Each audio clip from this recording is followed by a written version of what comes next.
Kembali lagi di channel kami, kita akan membahas awal mula kata horsepower. Ada power! It is power! I mean, You gotta have about 2,000 horsepower in that thing. try 3,000. Try 5. Berbicara tentang horsepower, kita tak lepas dari Bapak James Watt. Kenapa Bapak ini lagi? Dia kan sudah menemukan mesin uap dan namanya juga sudah dipakai untuk satuan daya listrik. Dan dia juga menemukan kata horsepower, ya. Jadi, Pak James ini ya, Pak James Watt ini adalah seorang insinyur yang bekerja di sebuah bengkel. Asalnya dari Skotlandia, kota Glasgow. Dia bekerja sebagai insinyur di bengkelnya di London. Dan di bengkelnya sering mendapat garapan mesin buatan Newcomen.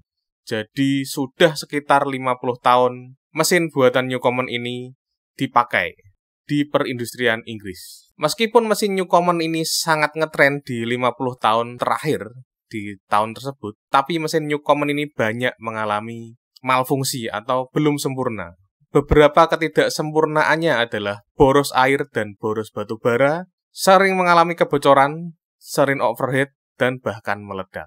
Hal ini dikarenakan mesin Newcomen ini tidak mempunyai perangkat pendingin. Nah, jadi mesin Newcomen ini masih menggunakan pendinginan secara manual dengan cara menyiram air di tabungnya dan harus dipanaskan kembali agar uap itu tercipta. Masalahnya, pada saat menyiram, dia membutuhkan air, dan pada saat memanaskan kembali, dia butuh batu bara yang lebih banyak. Hasil penyempurnaan James Watt itu membuat kondensor yang terpisah agak jauh dari badan mesin. Ya, guna kondensor ini seperti radiator ya, membuang hawa panas. Tapi kalau beda radiator kan ada perangkat pendinginnya, yaitu disebul ya guys.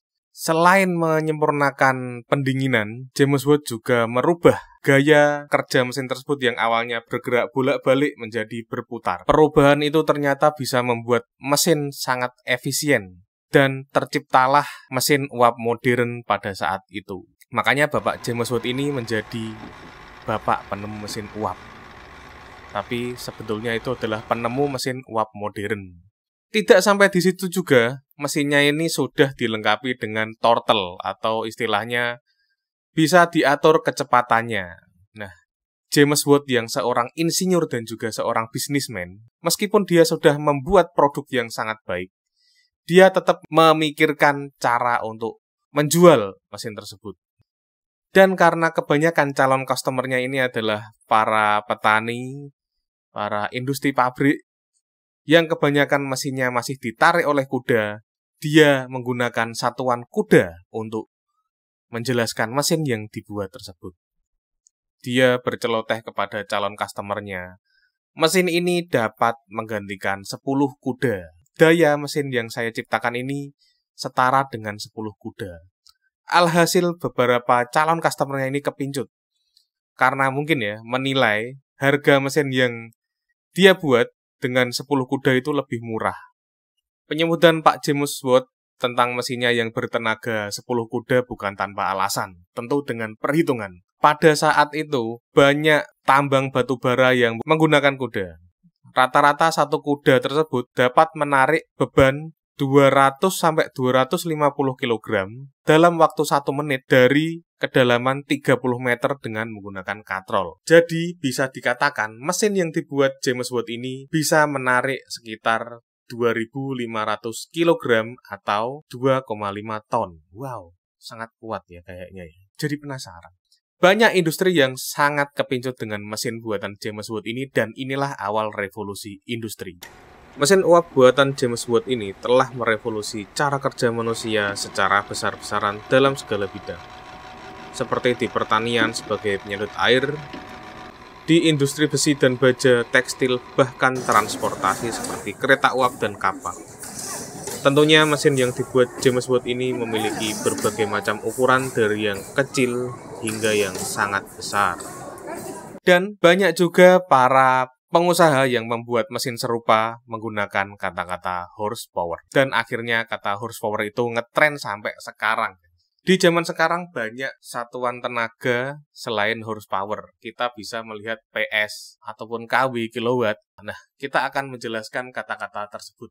PS adalah singkatan dari bahasa Jerman yaitu kata Verdienstarke yang artinya juga horsepower. Tapi kalau dikonversikan ke kilowatt, 1 PS ini berbeda dengan 1 horsepower. 1 PS itu kalau dikonversikan ke watt itu 735,4.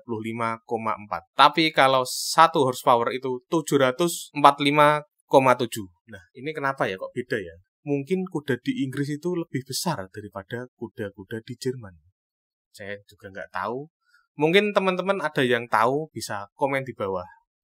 Dan sekarang banyak spesifikasi mobil itu dengan satuan kW, terutama mobil listrik ya. kW itu artinya adalah kilowatt, berarti 1 kilowatt itu adalah 1000 watt. Nah, kW ini, kilowatt ini, semenjak tahun 1992 diresmikan menjadi satuan resmi untuk menyebutkan power sebuah kendaraan atau mesin. Namun, tetaplah di masyarakat umum atau di bahasa kita lebih nyaman dan lebih enak menggunakan kata-kata horsepower. Nah, ada lagi kata-kata BHP. WHP itu apa? Oke. Kalau kita pernah mendengar kata BHP, itu artinya brake horsepower. Itu adalah tenaga mesin yang sudah dikurangi beban-bebannya seperti fan belt, alternator, dan lain-lain. Biasanya pabrikan ya yang menulisnya BHP itu.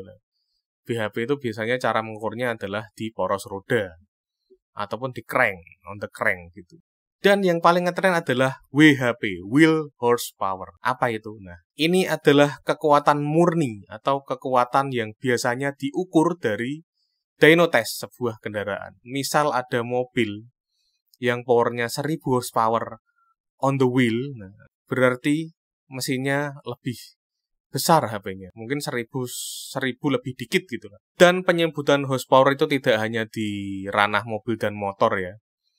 Mesin-mesin kapal, mesin-mesin industri itu juga banyak menggunakan satuan ini. Bahkan kereta ya. Tapi saya nggak tahu kereta itu berapa ya. Kereta itu mesin diesel. Nah, nanti kita akan bahas ya mesin diesel ya.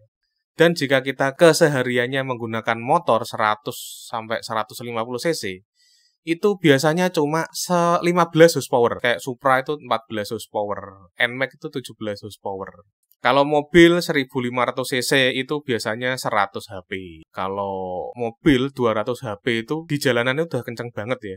Apalagi sampai 450 bahkan 700 HP. Wah, kenceng banget itu. Nah, kalau di dunia mobil sekarang rekor horsepower terbesar itu dipegang oleh Bugatti Chiron, yaitu 1500 HP kalau nggak salah. 1500 HP itu dicapai dengan menggunakan mesin 8000 cc, W12, twin turbo, dan ditambah motor listrik. Artinya mobil ini hybrid. Saat ini Bugatti Chiron masih memegang rekor mobil tercepat di dunia semenjak tahun 2016. Bahkan sebelumnya, sang kakak Bugatti Veyron juga merupakan mobil tercepat di dunia.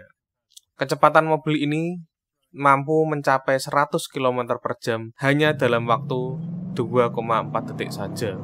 Kencang sekali.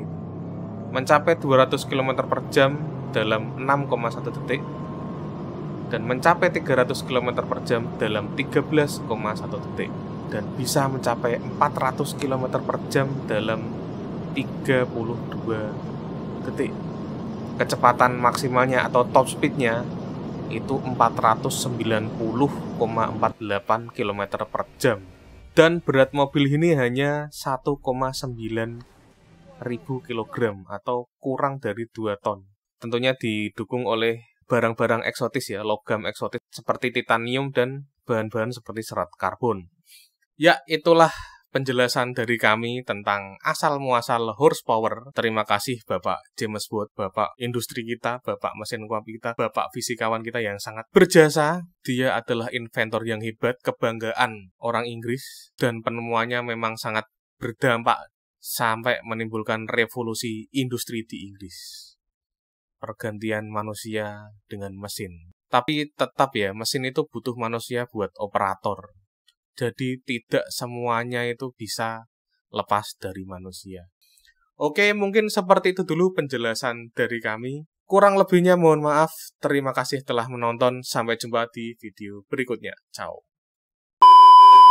Jangan lupa like, comment, and subscribe. How much horsepower you got?